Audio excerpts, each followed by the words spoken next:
In this episode of Big Skies, Big Year, Giving away my secrets. I drive into a snowbank, That's not good. struggle to see anything, and invent new species of birds. Spotted hairy owl.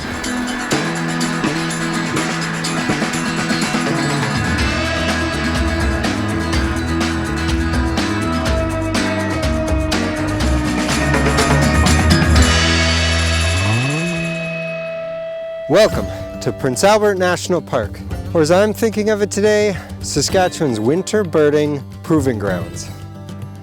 There's a lot of snow here. This park sits where prairies give way to boreal forests. Spruce, jack pine, frozen lakes, and birds that don't thrive in open landscapes. If I'm going to have a respectable big year, then I need to capitalize on my time here. I need to have a big day and to see some birds that are unique to this ecosystem. Okay, quick recap. I have a long way to go. I'm pretty proud of my 5 species, but I'm not exactly leading the pack. I'm tracking my progress through eBird.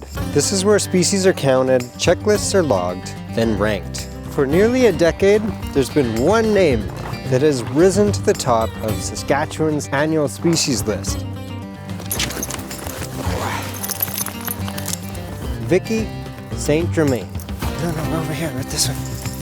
Nearly 300 species a year. She doesn't bird alone. She birds alongside her husband, Warren. That's a lot of birding know-how to contend with. They've already logged 60 species this year. And they aren't just ahead in species. They have decades worth of birding experience.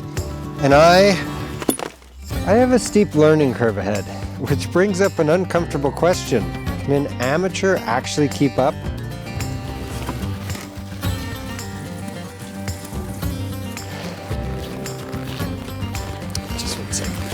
So the person that's nipping at their tail feathers, she's agreed to meet me here this weekend, which means I have access to something very powerful.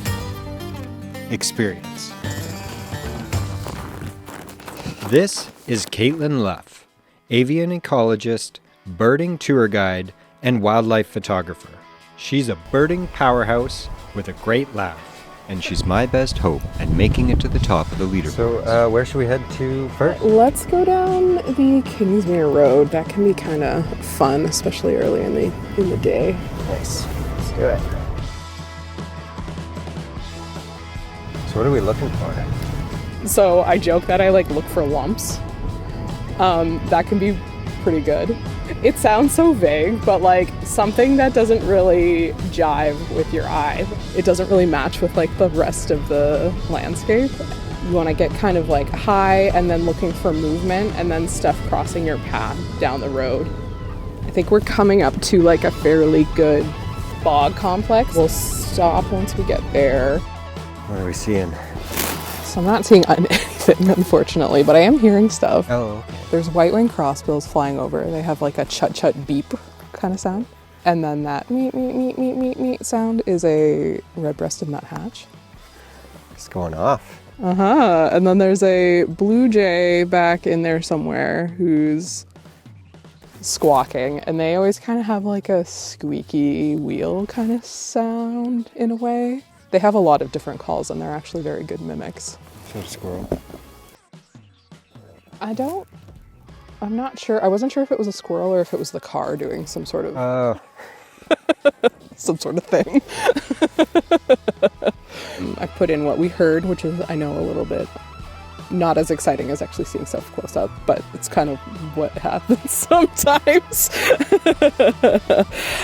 So we got 5 species, and then I'd also put in the woodpeckers that we heard drumming. Just left them as a spa, which is what people call them. So what does that mean? So you can't identify it to species level. You want to have a complete checklist of what you saw, because that's the best data, since eBird is a citizen science database. It's less useful not having species, but we don't want to make up data either. Right. So I included them, and then the blue jays, Boreal Chickadee, red-breasted nuthatch, Redpoll, and white-winged crossbills that we heard. So the woodpecker without the ID, does that go on your like species count total? No. Darn, I know. I suppose it makes sense.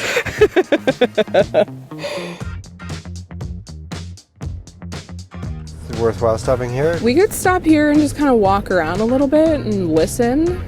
It's sometimes useful just hiking into like where the trail cuts off from the road or whatever, and you can sometimes get like woodpeckers in there. There's 3 smaller clustered ones, and if you go all the way up to the top, kind of like 10 meters maybe from the top, on the left hand side there's a yeah.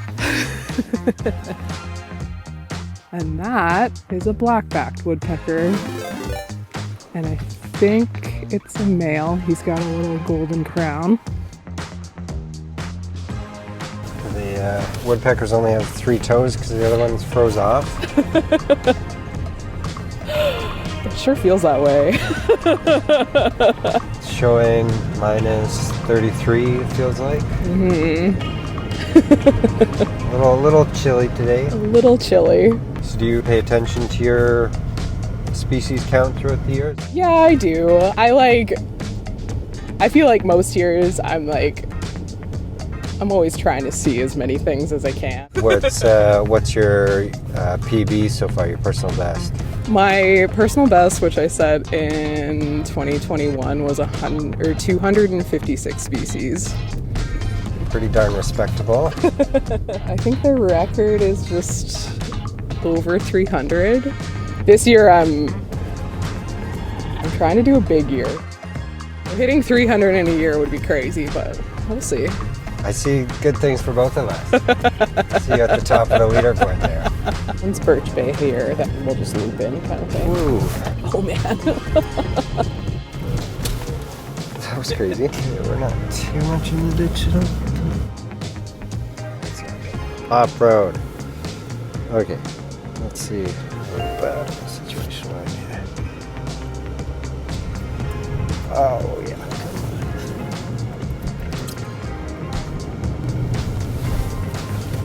Oh no. There we go. Yay. This is pure ice. That's crazy. It must have been. We weren't going very fast. No. I hit the brakes. Just and wee. just slowly slid. Better get a bird out of this. Katelyn just spotted a hairy owl.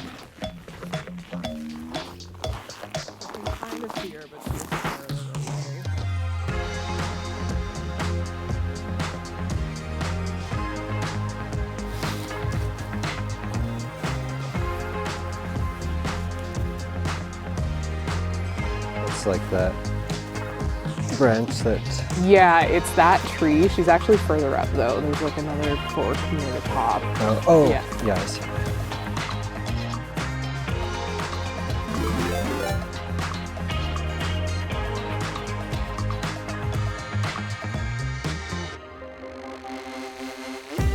We headed into Waskasiu to check out a few stands of trees.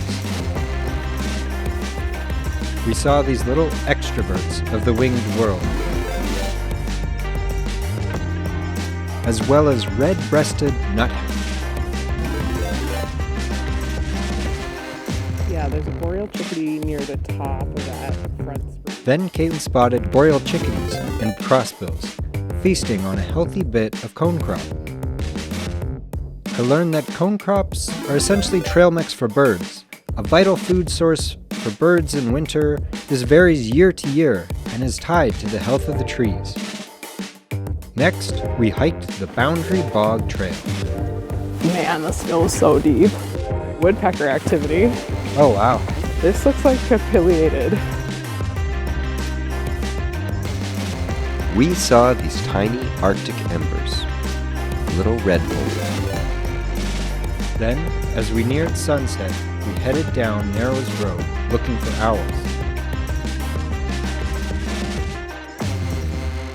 We came up empty, but I learned a few things along the way. So birds don't have teeth, so they have to eat grit that kind of acts like teeth in their stomach. Yeah.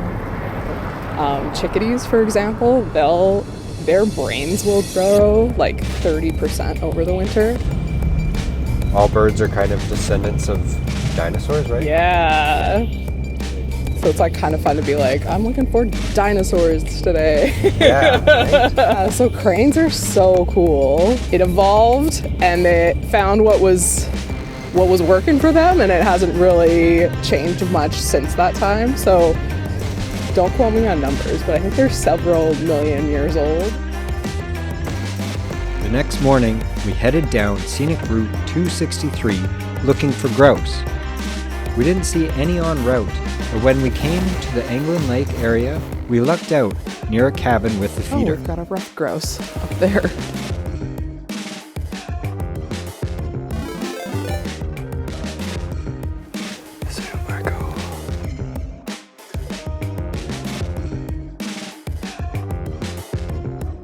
Like tree climber. Yeah, it's really up there. Yeah.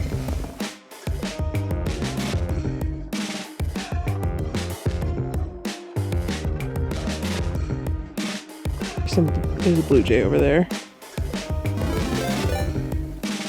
That looks like a Downy Woodpecker. Oh, we have a pine grosbeak. We have two. They're in, I think it's a large. They're right at the top. There's two of them. There's one that's a female, and then the male is that like pinky red. Happy? Yeah. Good stop. Good way to cap off the birding expedition here. Well, thanks so much for showing me around, pointing out all the birds I would have missed had you not been here. I'm sure we'll see you out throughout the year at some of the birding hotspots. Definitely. Good birding. Good birding.